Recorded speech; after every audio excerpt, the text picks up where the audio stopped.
Very well.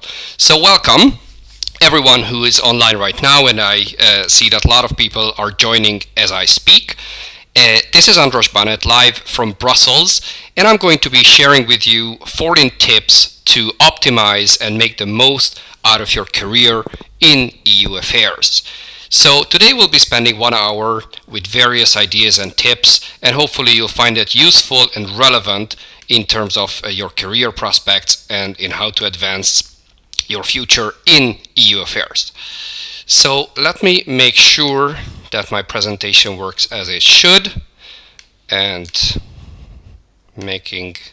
trying to make sure that it works. Yes, it does. Excellent. Here's a photo of me, just for you to have an idea whose voice you are listening to.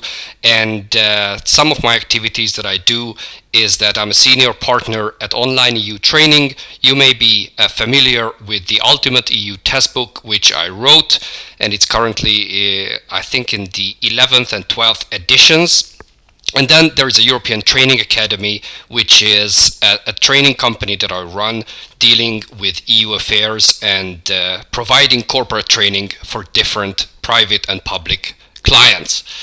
Before anything else, talking about EU careers, you may be interested to look at this little poster that we did in terms of how EU officials are viewed by themselves, by their spouses, by their bosses and others. Because there's quite a range of perceptions when it comes to people working in European affairs, working on European Union issues, whether that's inside or outside the institutions, something I will discuss more in detail. And this is another nice poster that I came across the other day, which is this gentleman who spent his last £500 advertising himself, trying to look for a job in this very unique manner.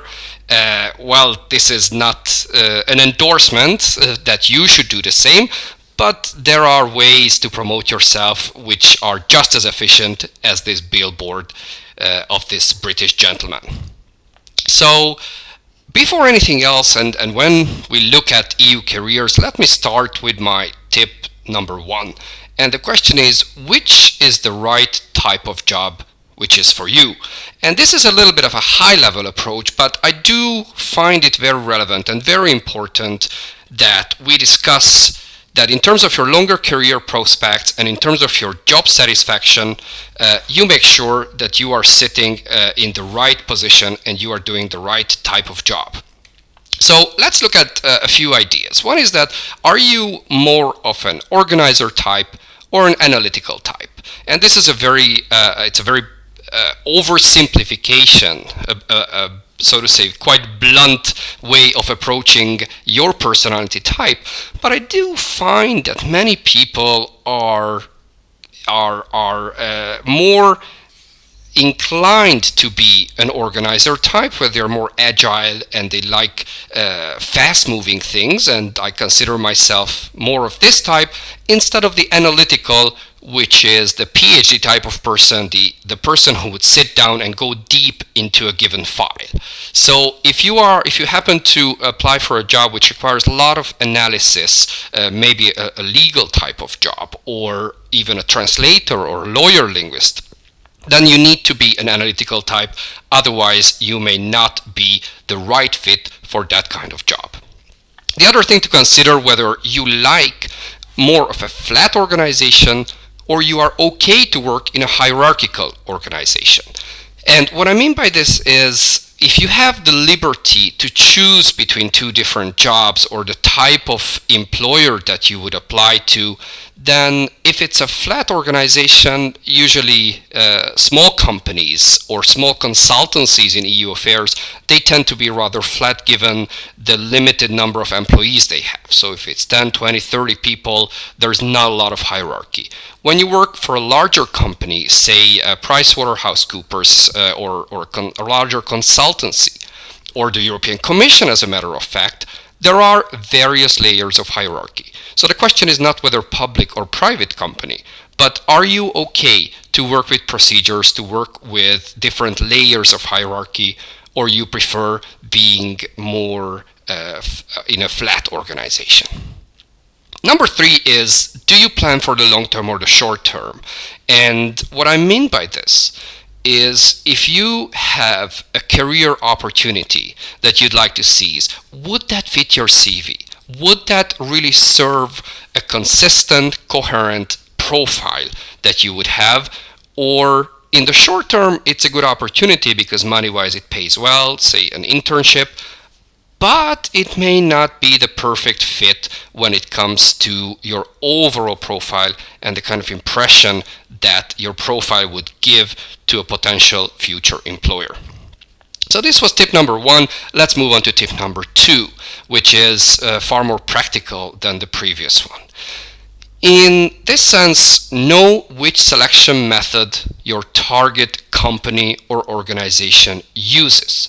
Because in order to get a job in EU affairs, you need to be, at least superficially, but you need to be familiar with the type of recruitment or selection process that they're using, because you need to make sure that you pass those filters in order to get the job. So if you look at the top left part of this chart, EU institutions, then in the middle EU agencies, and then broader, in a broader sense, EU consultancies and think tanks.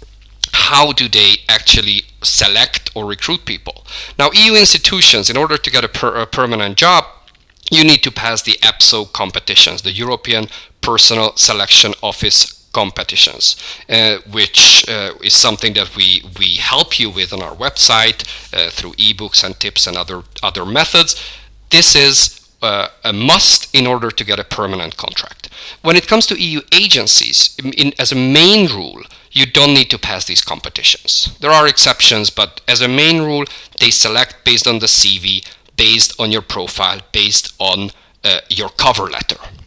And then EU consultancies, think tanks, so the broader non-sector, the private sector or other non-EU institutional actors, they select and recruit based on their own methods or their own preferred way of going through CVs and finding the right candidates. Now, the second and the third part is basically the reinforcement of this, that EU institutions, they don't organize individually their own selections, and the CV and the interview, it only happens in the very end of the process. Whereas EU agencies, they look at the CVs, they look at the interview. So that is why I will spend quite a significant amount of time in today's presentation on how to optimize your CV and your cover letter, and many practical ideas and a few mistakes that you can learn from. And the same story for you consultancies in terms of making sure that you are visible enough and you are positioned in the proper way so they will understand that your profile is the perfect match for what they are seeking. So tip number 3, again, something more on a higher level, is which kind of job makes you what they call flow, which is a concept developed by a psychologist. He's of Hungarian origin, he works in the US. The flow as a concept that you are sufficiently stimulated intellectually and you have a sufficient amount of challenges, but at the same time these challenges meet your skill set. Because if you see the lower part of the chart, if your skill set is far superior to the challenges, say you speak Spanish fluently and you apply for a job where you would need to translate letters into Spanish, that might be insufficient for the skill set you have. And on the other hand, if the challenges are far superior than your skills, say you are requested to to deal with the EU-China trade relations, and you just don't have the skill set which would enable you to do that, then it all leads, and this I point to the upper part of the chart, anxiety, worry, etc. So the right balance needs to be found in which you find a perfect amount of challenge and a perfect match to the skills that you possess. And finally, before going into the really practical, so to say, nitty-gritty details, which job makes you happy? And again, this is a kind of a philosophical question, but there have been a lot of studies and experiments conducted on this very topic. And there is a famous American psychologist, well, original lawyer, named Dan Pink. And Dan Pink, he basically concluded that in order to have a job that really makes you happy, you need essentially three elements. And let me go back for a second. These three elements are the ones that you see on the screen, that you need: autonomy, mastery, and purpose. And very briefly, what they mean is you need an amount of autonomy in your job which makes you comfortable. So some people need to have a lot of freedom in what they do, whereas others, they need more guidance. But there is an optimal level for you. How much freedom do you want to enjoy in order to be satisfied in your job? The number two is mastery, is that what you do teaches you something. You learn every day and you become better at it. This is the number two precondition for being happy in a job, that you learn with it and you feel that you are improving on a continuous basis. And the number three, and this is where dealing with EU affairs is for many people very important, is that they feel that there's a purpose in their job. It's not purely earning money, it's not purely having a 9-to-5 job, but there's a higher goal or a more important purpose in what they do. So what they do on a daily basis, it serves a bigger objective. So having said that, let's look at the classic split in the EU careers, whether it's working for the institutions or working with the institutions. And this is something that I've been talking about and writing about quite a lot. So I will touch on this quite briefly, because my main focus today is not so much the split between these two types of jobs, but really looking at optimizing your performance for either type of career. Now, let's look at very briefly the working for. What does it mean working for EU institutions? Now, working strictly speaking in the European Commission, the Court of Auditors, or the Court of Justice, this is working for an EU institution, as ideally with a permanent contract. So to do that, as mentioned before, and many of you are quite familiar with that, you need to pass the EPSO exam, or the kind of selection that a given EU agency proposes. The three types of administrative positions you can have, a bit simplified, yet it hopefully provides a proper overview. The three types of contracts you can have are essentially being a trainee, which is a fixed amount of time. It's 5 months. It's paid, but it ends there. You could be a temporary agent or a contract agent. This could be contracts with a limited amount of time, but it can be anything between 6 months and up to 5 years, even could be extended on certain occasions. And number three, in terms of administrative position you can have, is you can be a permanent EU official. In terms of the substance, in terms of what you do on a daily basis, this is just a very, very short sample of the types of jobs you can have in the European Parliament or the Council of the EU or any other European Union institution. You could be a scientific expert, you may be a trade negotiator, you may be a classic policy officer dealing with agriculture or the freedom of movement, any issue where the EU has a shared or an exclusive competence. In terms of how the selection and the recruitment actually happens, just a few pointers very briefly to provide you an overview with. Now, there are so-called annual cycles, and this means that the Personnel Selection Office regularly organizes selection exams on each every year, and certain exams are organized at the select part of the given year. So it's on a regular basis. exams and the competitions, they always start with a notice of competition, and this is the official declaration by the Personnel Selection Office that, listen people, we are selecting candidates.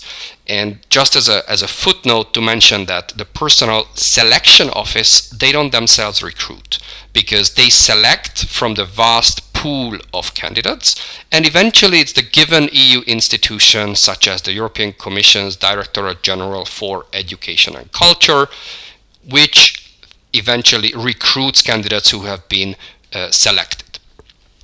During these competitions, you have a pre-selection test in most cases, not in every case, but in 3/4 of the exams or competitions, there is a pre-selection exam, which in most cases includes an abstract reasoning, verbal reasoning, numerical reasoning, situational judgment test. And some of you may have seen this cartoon. I think that the bottom part is not visible on the screen, but I read it out, and it says that they are not supposed to have a solution, honey. This is not an EPSO test. And this makes many EPSO candidates smile, because the abstract reasoning, it is often like an abstract painting in the Museum of Art. So that is the pre-selection test, by which they filter out the largest number of candidates who may not pass. But those who do are admitted. So there's a formal procedure when they check the diplomas, check the qualifications, making sure that you have the right formal eligibility, you meet the formal eligibility criteria. And then comes the second part, which is the so-called assessment center. And assessment center these days is part of almost every single competition that the Personnel Selection Office organizes, again with very few exceptions. And this assessment center, it's essentially a one-day series of exercises that includes usually an oral presentation, a so-called structured interview, a group exercise, possibly a case study for assistants. There is also a so-called in-tray exercise, and there may be other exams for interpreters or translators. So this is where really your competencies and various skills are tested in a series of tests which are quite relevant and related to the job that you will be doing if and when you are successful. And when this happens, the last part of the exam, or it's not even an exam anymore, is that you are placed on the reserve list. And once you are on the reserve list, it means that you are recruitable. So any EU institution that has a vacancy may invite you, so you would probably go 2 or 3 candidates who are all on the reserve list, and there is a classic job interview, and then they choose their final and future colleague and employee. So in terms of the EPSO exams, this is really a personnel selection. Not so much of a personnel as you as an individual, but there's a large number of candidates are being selected and then eventually recruited. In any given year, roughly there are 1,000 new EU officials who are being recruited due to retirement, staff fluctuation, various reasons.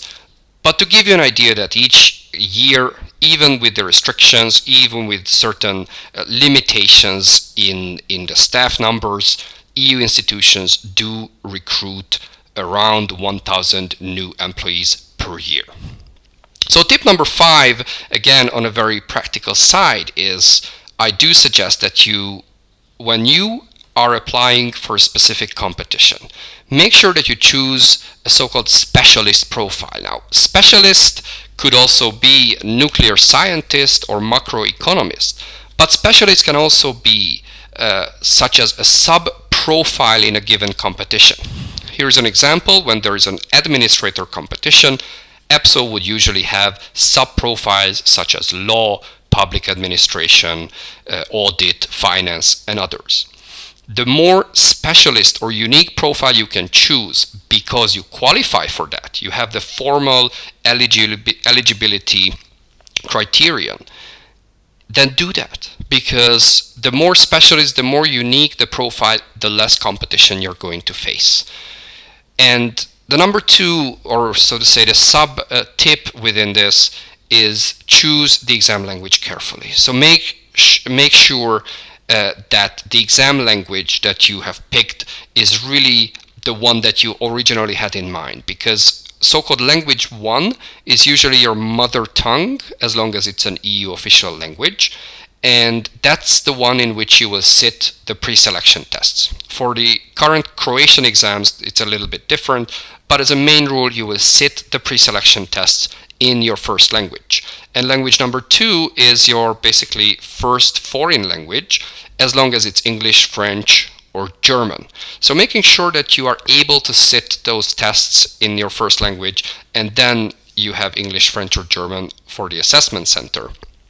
In case you speak a language on a sufficiently good level, you may do it in a different way, just to making sure that you have full verbal expression possibilities in the language 2 that you choose. And I notice here that there's a typo with the choose on the screen. We'll correct that.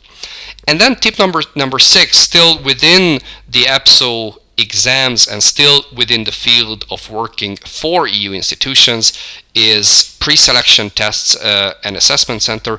There is a methodology. This is not out of the blue. It's not just the born geniuses who can pass that. With practice, with the right approach, with a very methodological, I would even call it scientific approach, you can master both the pre-selection tests and the assessment center. I myself do quite a lot of training for the assessment center, simulation, and other coaching.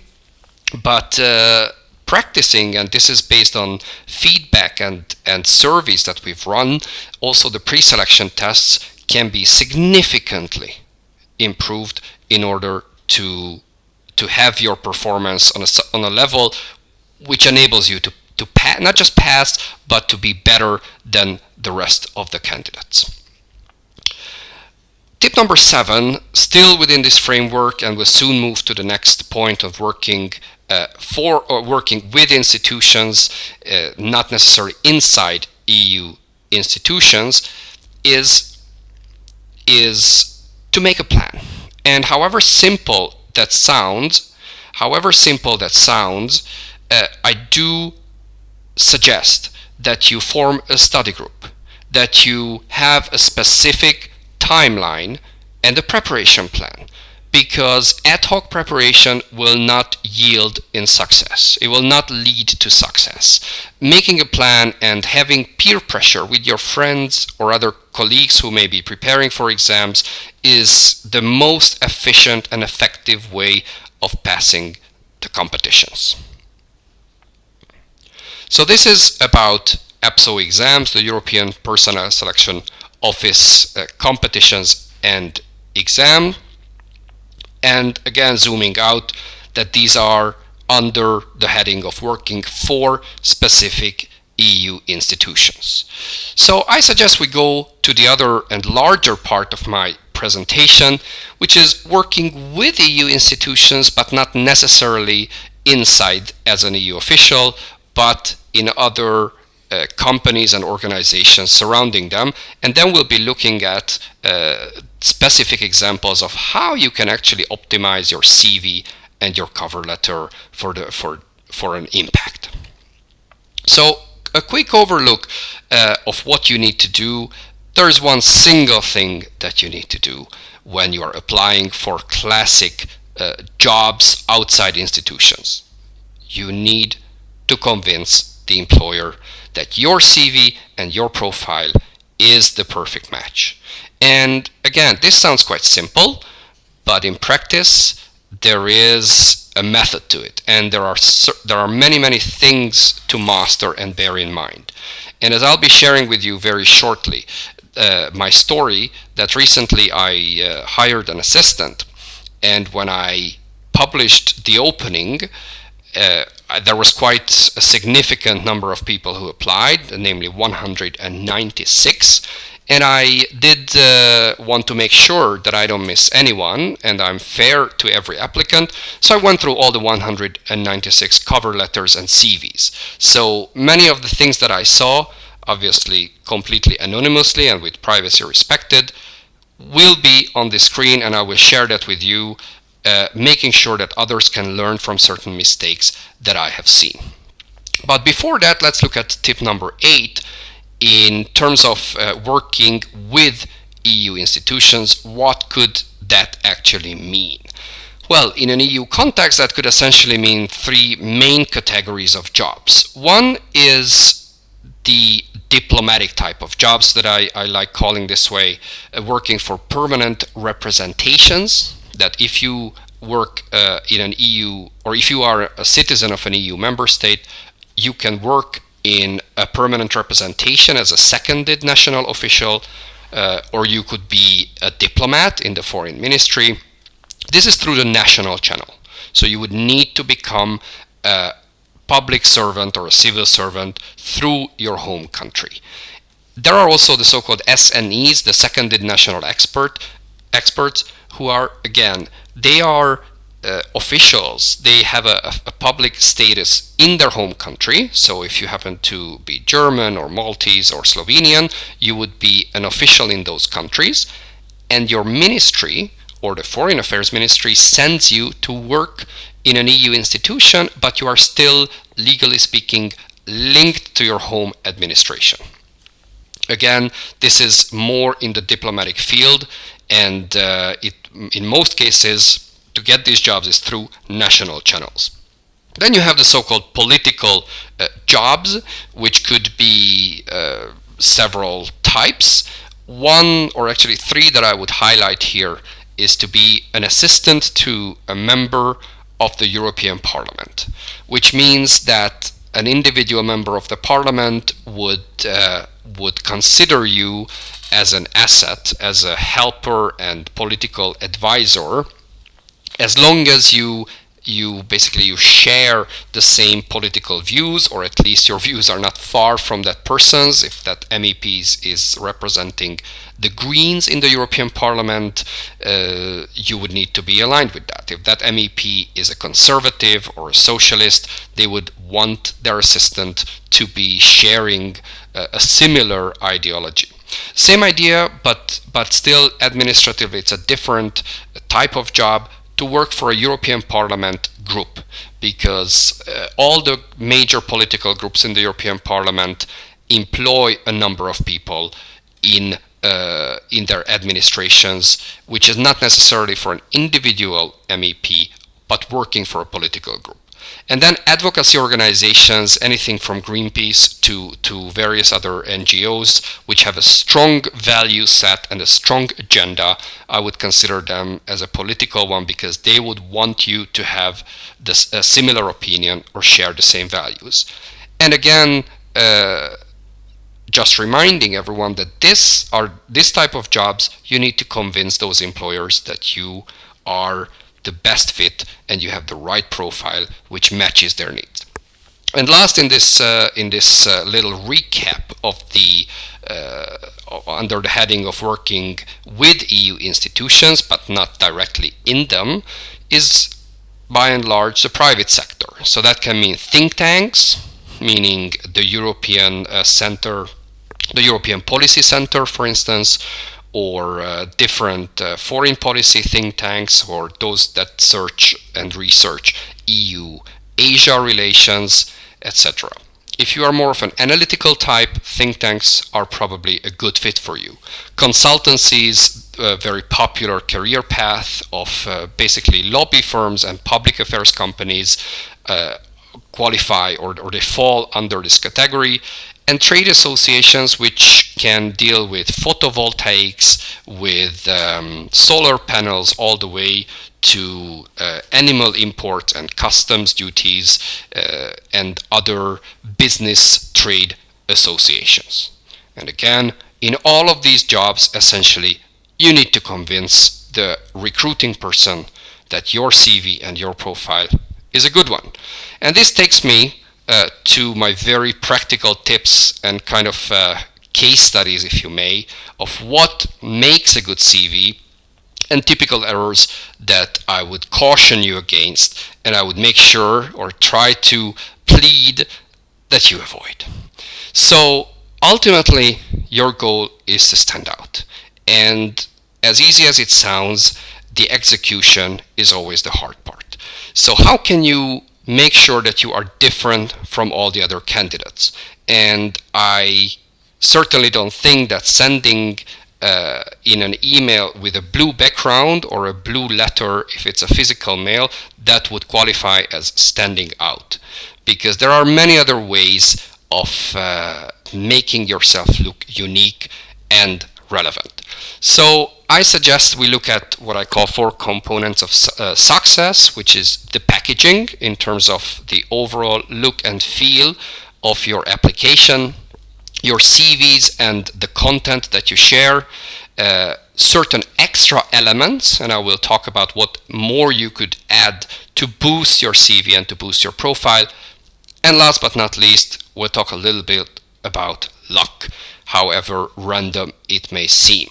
So as I mentioned, I did screen 196 CVs, originally not with the idea of turning that into this kind of presentation, but certainly I find it very useful to share these insights and things that I would say please avoid. So let's look at the packaging. Let's look at what makes a good cover letter and a good CV, and on the other hand, what totally ruins it. Here we go. Here's the first one.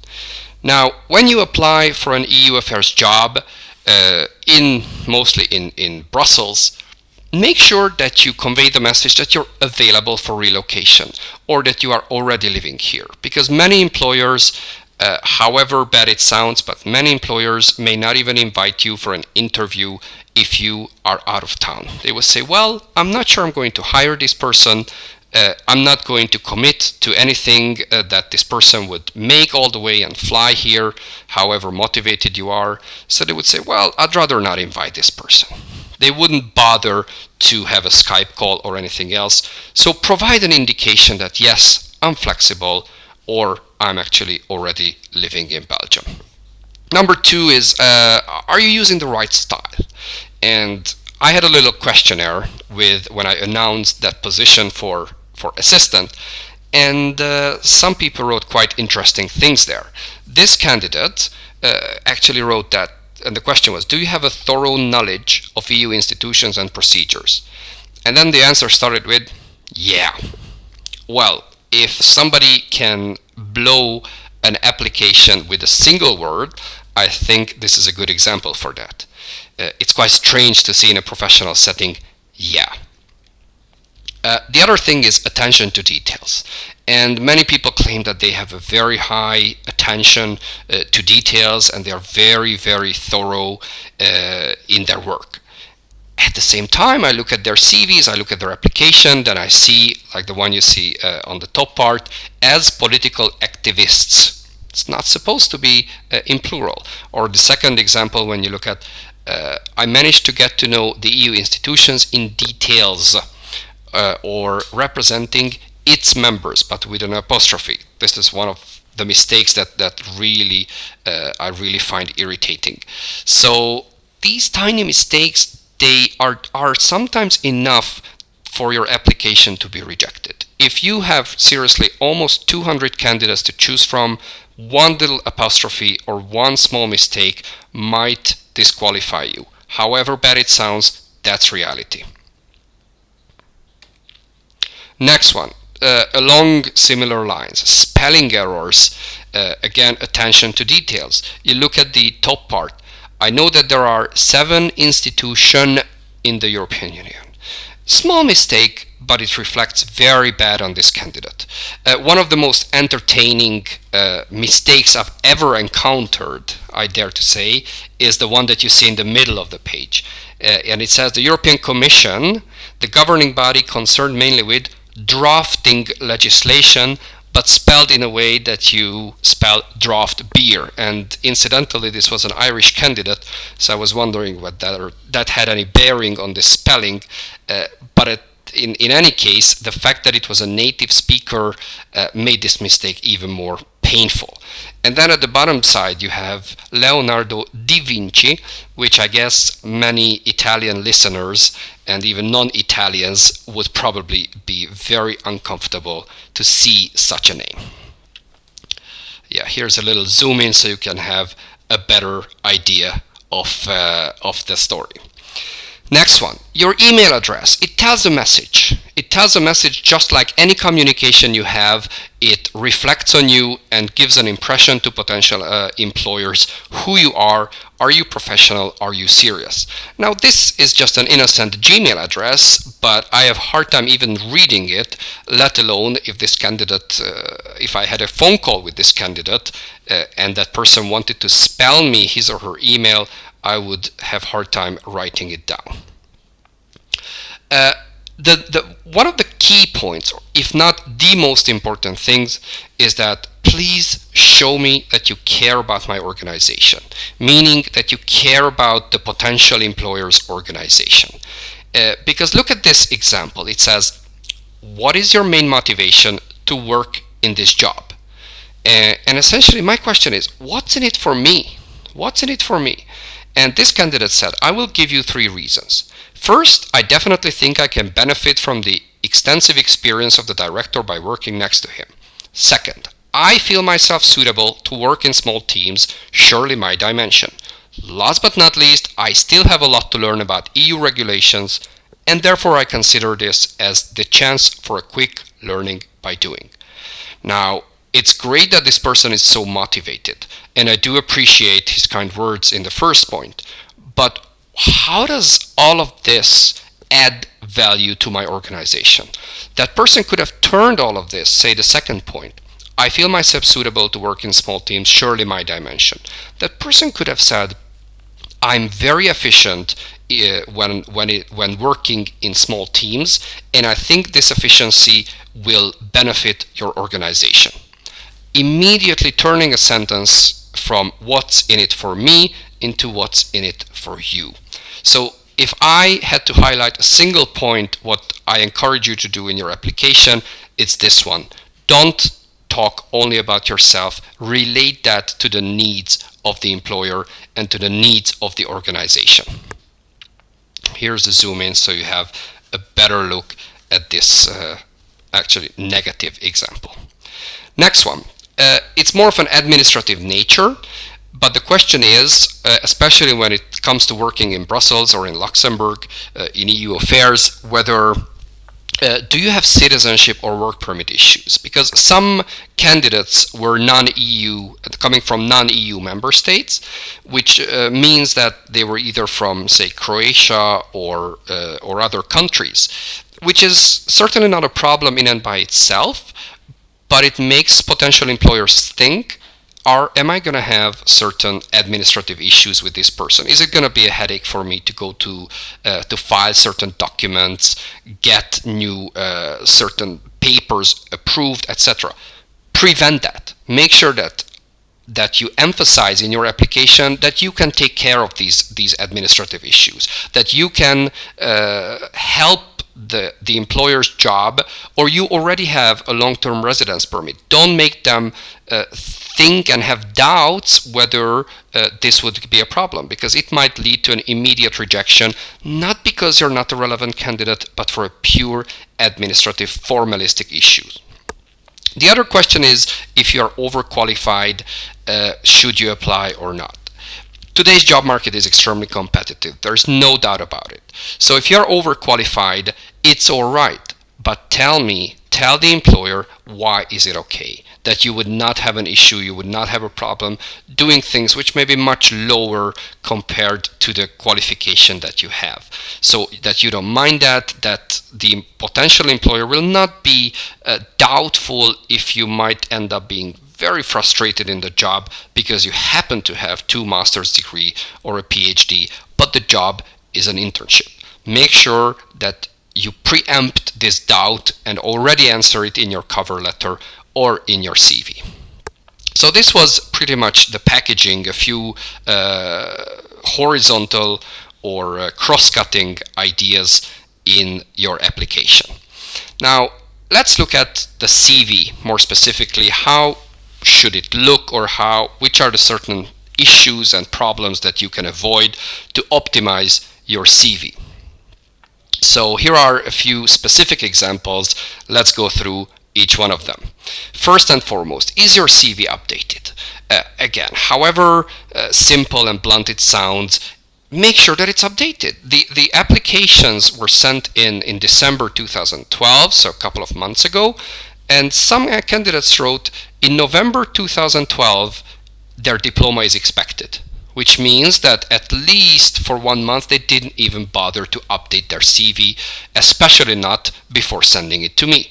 The other one, education and training, you see, again, graduation July 2012. More than half a year this candidate has not updated his or her CV. Or they may have failed their exams, which is not necessarily a good sign. Now, establishing relevance in terms of in your CV, you should feel free to cut out and prioritize certain parts of your CV. If the job is you apply to be an assistant to a member of parliament, you should highlight the fact that you spent 3 months as a trainee in the European Parliament. If you are applying to be a consultant in a public affairs firm, highlight the specific EU experience, because that's what they are looking for. That is what's most relevant. The fact that you went to study Spanish in Chile for 6 months, it's great for your linguistic knowledge, but it's less relevant for the kind of profile that they are seeking. So don't just send out your CV as a mass mailing. Make sure that it's as relevant and as tailor-made as possible. Next idea is that a small formatting goes a long way. So the one I copied from another candidate's CV, this might be a little too much in a relatively conservative EU environment, but then again, it depends on the type of job you are applying for. If you are applying for anything related to communication, then this sort of relatively creative way of presenting your knowledge of languages or knowledge of different computer tools, it can be highly appreciated by the hiring manager. If it's of a relatively conservative type of job, usually the analytical type of jobs tend to be like this, researcher and other, this may not be the right format. But this is just to give you an idea that a small formatting, a small unique formatting can go a long way. And I think I would mention something that I'm sure many of you are asking, and it's on your mind. And that's the question, should I use the Europass CV format?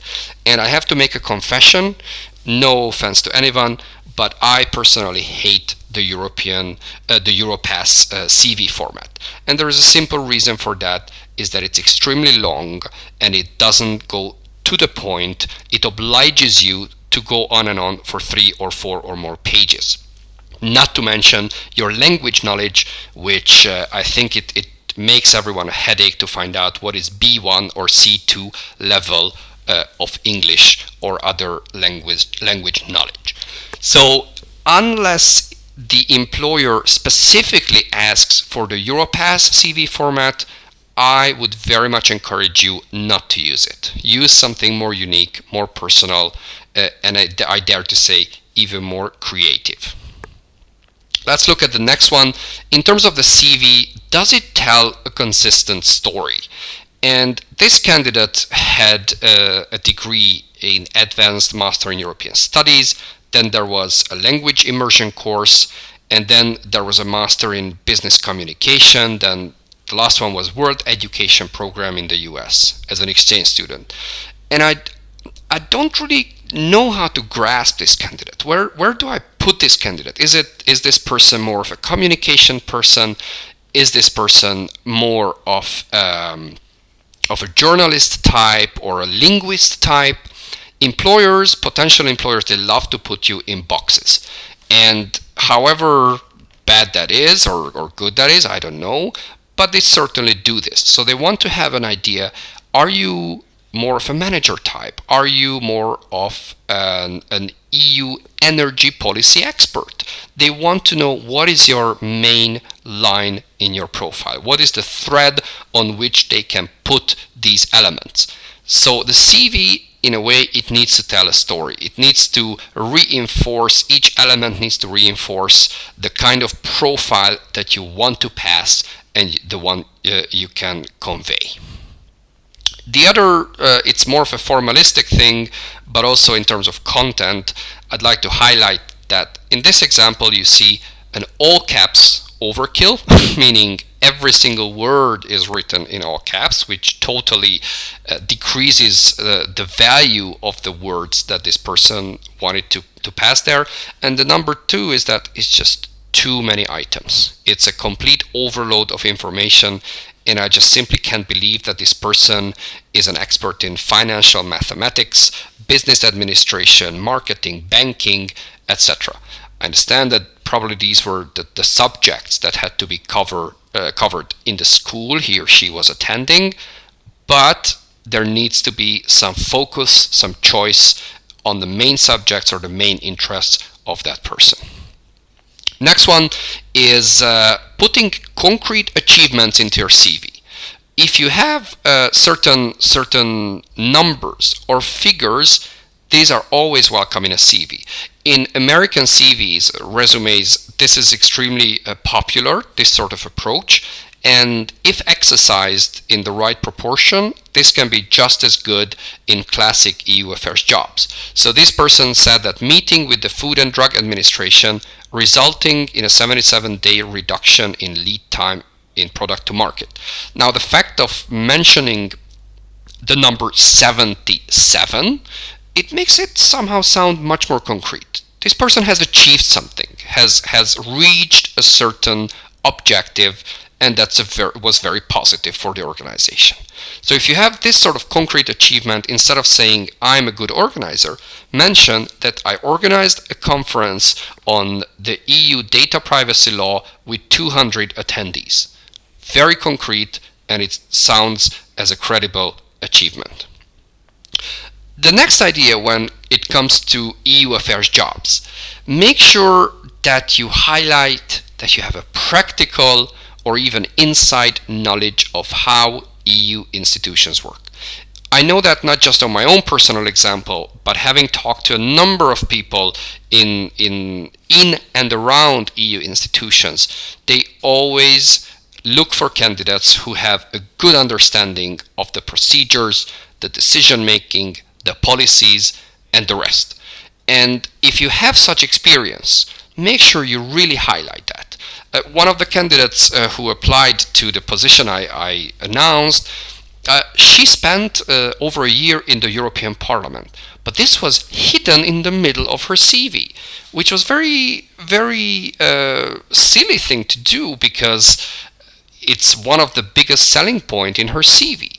So if you have any kind of practical EU-related knowledge, make sure that it's really highlighted. It will be a huge selling point when it comes to finding employment in EU affairs.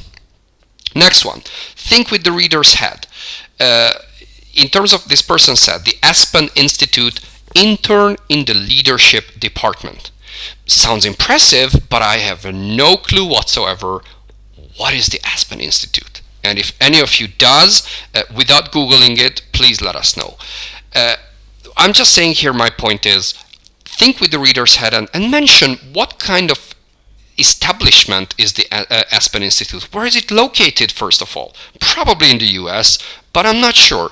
Don't make them think they're not going to Google Aspen Institute in order just to find out an item in your CV. Next one, formalistic things, but they are just as important.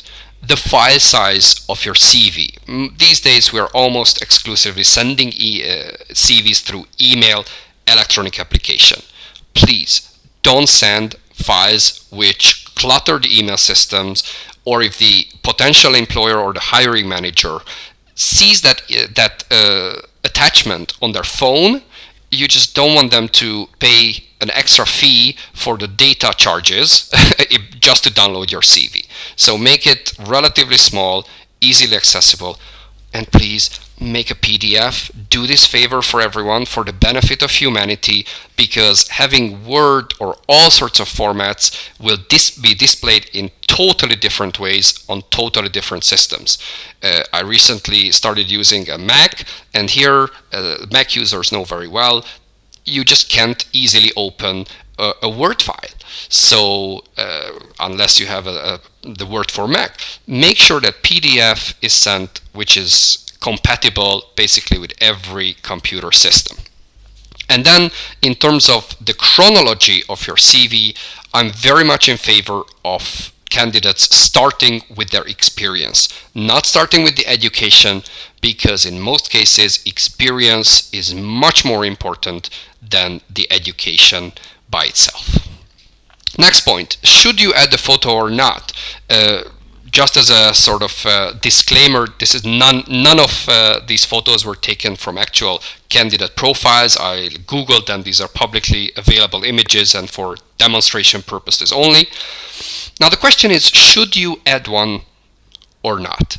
And I don't have a preference on this, but if you do decide to add one, then make sure that you look at the camera, that you make it a professional image, not like the two ladies or even the gentleman on the left who are in a very informal setting. No party background, no summer holiday cutouts or anything else. Make that photo look professional if you decide to add one. Obviously, it might lead to certain prejudices from employers. Ideally, this should not happen, but in reality it does. So it's up to you whether or not you decide to add the photo. Next one, in terms of the length, here I point back to my previous criticism against the Europass CV format. The length should not be more than 2 pages. Make sure that it's to the point. Do not enclose 5 pages of publications list.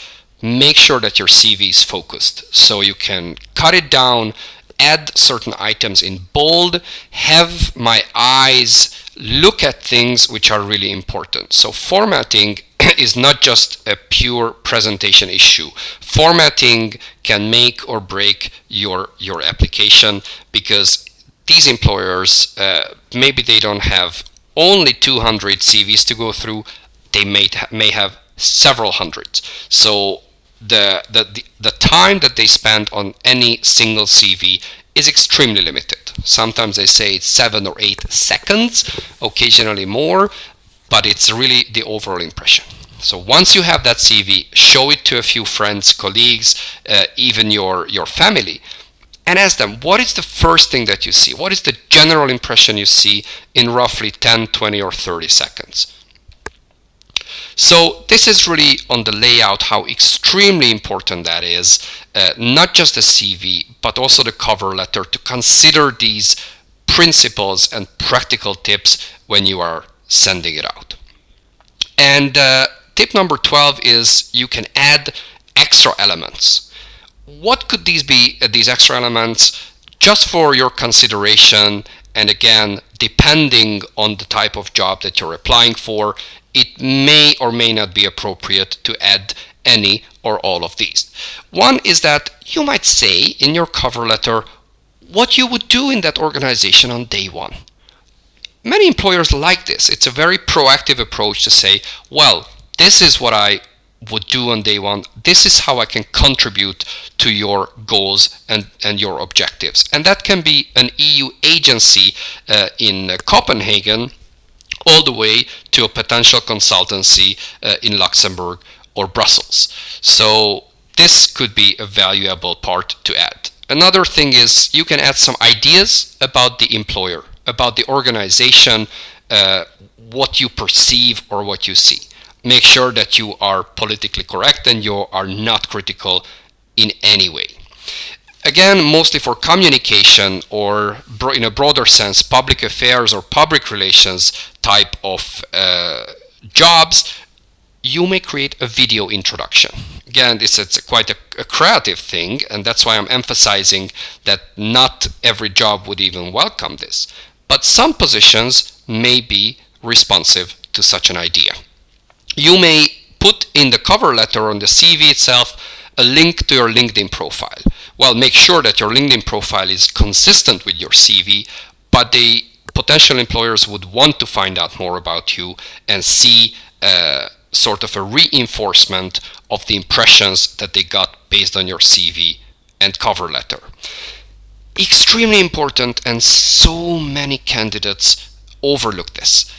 Put a link to any kind of online resource, to a book, to a study, or any kind of intellectual input that you have created and you are proud to share. They want to see maybe your thesis that you wrote at university. If you've created any kind of PowerPoint presentation, put it on SlideShare, because all of these prove what you are claiming. If you prove that you have good English writing skills, there will be an evidence. They can click on it and see that, yes, this is not just an empty claim. I see this is actually true. And along the same line, especially if it's related to EU affairs because of the thesis or any kind of scientific or other paper you've written, if it's related to the EU, even more important to showcase that. So these extra elements are for your consideration because they can reinforce your application. They can give a lot of uniqueness to your application over other candidates. And I think we're just in time because I have two more tips to share. Both of them are quite short. One is the importance of luck, and it's something that you always need to consider. However, you don't have much influence on that. But luck, as a classic definition goes, it's when preparation meets opportunity. So you need to be prepared for that job interview in case you get that phone call, and not to decline it because you haven't read enough about the company. Or when a new position opens up, you need to already be prepared with your CV and with other forms of application, that when the opportunity knocks on your door, you don't need to refuse it and you don't need to skip that. And number 14 is my last tip, and I'm glad to see we are just in time, which is minimize your risk, meaning that do your due diligence. This is a very legal expression.